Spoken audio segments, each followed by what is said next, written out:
Buenas tardes. Tenemos un 2010 Subaru Outback con el motor 2.5 litros. Tiene un ruido de valero.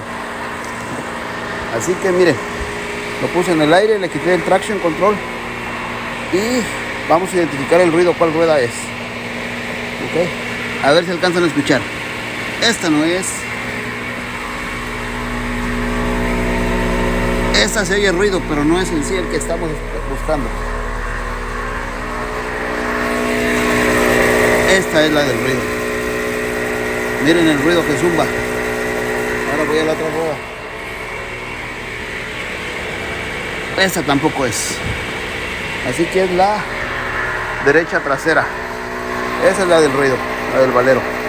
Así que jóvenes, así diagnostico yo los valeros. Ok, miren lo que hice.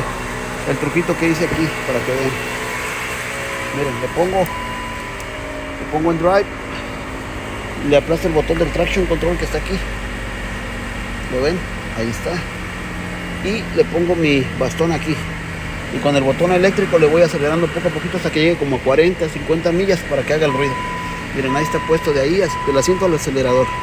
Es un truquito, ustedes lo pueden hacer como ustedes gusten. Pero así identifico los valeros. ¿Sale? Pues vamos a llamarle al cliente y ese es el diagnóstico, jóvenes. ¿Sale? Si lo llego a cambiar, les hago una segunda parte. Y si no, pues eso es lo que hay, jóvenes. Así se diagnostica un valero. Cuídense.